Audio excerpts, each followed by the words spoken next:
دسمبر 1970 کے انتخابات میں شیخ مجیب الرحمان کی پارٹی عوامی لیگ نے واضح اکثریت حاصل کر لی تھی، یعنی 300 ٹوٹل سیٹیں تھیں۔ ان میں سے شیخ مجیب الرحمان کی عوامی لیگ نے 160 نشستیں حاصل کی تھیں۔ اکثریت حاصل کرنے کے باوجود شیخ مجیب الرحمان کو اقتدار سے محروم رکھا گیا۔ متحدہ پاکستان میں سیاسی کشیدگی عروج پر تھی اور جنرل یحییٰ خان نے مشرقی پاکستان میں فوجی آپریشن شروع کر دیا۔ مارچ یا اپریل 1971 میں عوامی لیگ کے سربراہ شیخ مجیب الرحمان کو ڈھاکہ سے فوج نے حراست میں لیا۔ ہوائی جہاز کے ذریعے انہیں پہلے کراچی پھر چکلالہ لایا گیا اور بعد ازاں میاں والی جیل کی ایک کوٹھری میں قید کر دیا گیا۔ ان دنوں راجہ انار خان شاہی قلعہ لاہور کے تفتیشی سیل میں اسپیشل برانچ کے سب انسپکٹر تھے۔ اس وقت کے ڈی ایس پی شیخ عبد الرحمان راجہ خان کو میاں والی لے آئے، جہاں انہیں شیخ مجیب الرحمان کی نقل و حرکت پر نظر رکھنے کے لیے قیدی کا روپ دھارنا پڑا۔ راجہ خان اپنی رودات بیان کرتے ہوئے کہتے ہیں، اس سیل میں کشمیر سے تعلق رکھنے والا ایک اور شخص ایوب بھی تھا۔ مجھے ایک قیدی کا روپ دھارنا پڑا اور یوں ایک مشقتی کے طور پر شیخ مجیب الرحمان کے سیل میں داخل ہوا۔ راجہ خان کہتے ہیں کہ چند ہفتوں تک تو شیخ مجیب الرحمان انہیں مشکوک سمجھتے رہے، لیکن وقت گزرنے کے ساتھ ساتھ وہ مانوس ہو گئے اور پوچھا کہ کیوں بھائی یہاں کس جرم میں پہنچے؟ میں نے جواب دیا، بابا ہم نے ایک لڑکی کو اغوا کیا تھا، 3 سال قید ہوئی ہے، اس لیے اب یہاں پہنچ گئے۔ سیل میں ایک برآمدہ تھا، چھوٹا سا صحن جہاں صرف ریت تھی، ایک کچن اور شیخ مجیب الرحمان کے سونے کے لیے ایک کمرہ تھا۔ ایوب اور راجہ خان مل کر شیخ صاحب کے لیے کھانا پکاتے۔ راجہ خان کے مطابق وہ انہیں بابا کے نام سے پکارتے تھے۔ راجہ خان کے بقول شیخ مجیب الرحمان عموماً چپ رہتے، جیل میں انہیں ملکی سیاسی حالات سے بالکل بے خبر رکھا جاتا۔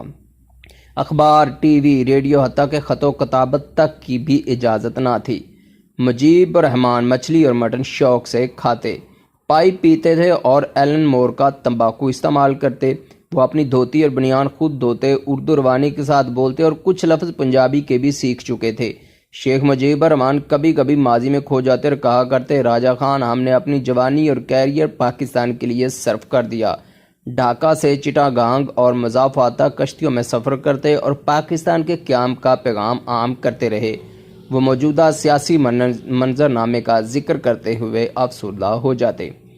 چند ماہ بعد انہیں ساہیوال جیل منتقل کیا گیا، جہاں سے انہیں فیصل آباد سینٹرل جیل لایا گیا۔ ان دنوں 71 کی جنگ شروع ہو چکی تھی۔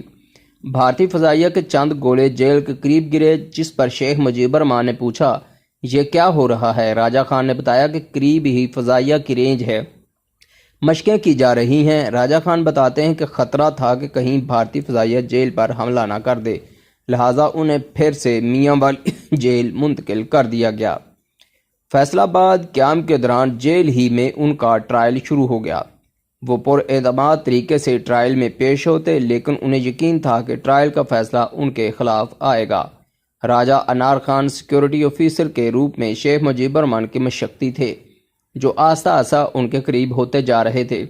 ایک بار جب راجہ خان نے ان سے عوامی لیگ کے بارے سوال پوچھا تو شیخ صاحب نے تاج الدین، جو بعد میں بنگلہ دیش کے وزیر اعظم بھی بنے، ان کے بارے تحفظات کا اظہار کیا اور کہا کہ انہیں خدشہ ہے کہ وہ بھارت کے ساتھ مل کر کوئی چال نہ چلے، لیکن ساتھ ہی انہوں نے ایسے سیاستدانوں کو پارٹی کی ضرورت بھی قرار دیا۔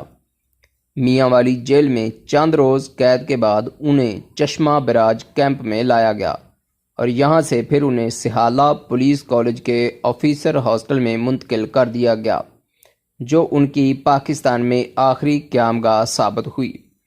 راجہ انار خان کے بقول سہالہ میں ان کے کمرے کی کرسی میں ٹرانسمیٹرز نصب تھے اور آپریٹر کے ذریعے ان کی تمام نقل و حرکت اور گفتگو ریکارڈ کی جاتی۔ شیخ صاحب کی رہائی کے لیے حالات سازگار ہو رہے تھے۔ سقوط ڈھاکہ کا واقعہ پیش آ چکا تھا کہ ایک روز بھٹو صاحب ان سے ملنے آئے۔ بھٹو صاحب کے ذریعے انہیں تمام تر واقعات کا علم ہوا۔ اس ملاقات کے دوران راجہ خان پردے کے پیچھے پستول تھامے اپنی ڈیوٹی سر انجام دے رہے تھے، کیونکہ اس ملاقات میں ناخوشگوار واقعے کا خدشہ تھا۔ شیخ مجیب سقوط ڈھاکہ سے یکسر لا علم تھے۔ بھٹو کو دیکھتے ہی بولے تم یہاں کیسے پہنچے؟ بھٹو صاحب نے بتایا کہ وہ اب civil chief martial law administrator ہیں اور پاکستان ٹوٹ چکا ہے۔ راجہ خان بتاتے ہیں کہ پاکستان ٹوٹنے کی خبر سن کر شیخ مجیب الرحمان صدمے کی حالت میں کرسی سے اٹھ کھڑے ہوئے اور بے اختیار چیخ اٹھے کہ نہیں، ایسا تو میں نہیں چاہتا تھا۔ بھٹو صاحب ادھر ہم ادھر تم تو آپ کہا کرتے تھے، میں نے تو ایسا کبھی نہ چاہا تھا۔ بھٹو صاحب نے بتایا کہ جلد آپ کو یہاں سے روانہ کر دیا جائے گا۔ راجہ خان کے مطابق بھٹو سے ملاقات کے بعد شیخ مجیب الرحمان مغرب تک روتے رہے اور افسوس کا اظہار کرتے رہے۔ سر شام میں اندر داخل ہوا، انہیں درخواست کی کہ واش روم جائیں اور ہاتھ منہ دھو لیں۔ اسی اثناء میں ان کی کرسی کا ٹرانسمیٹر خراب ہو گیا اور میں نے جلدی سے کرسی تبدیل کی اور دوسری کرسی جس میں پہلے سے ہی ٹرانسمیٹر نصب تھا وہ کمرے میں رکھ دی اور کمرے سے باہر نکل گیا۔ عشاء کی نماز کے دوران آپریٹر جو بنگالی زبان بھی جانتا تھا اس نے بتایا کہ شیخ مجیب الرحمان سجدے میں گر کر روتے رہے اور کہتے رہے، یا اللہ، میں نے تو کبھی ایسا نہ چاہا تھا، یہ کیا ہو گیا ہے؟ یہ سب بیان کرتے ہوئے راجہ خان کی آنکھیں بھیگ چکی تھیں اور ان کی زبان لرزتے ہوئے بند ہو چکی تھی اور راجہ خان ہچکیاں لیتے ہوئے روتے رہے۔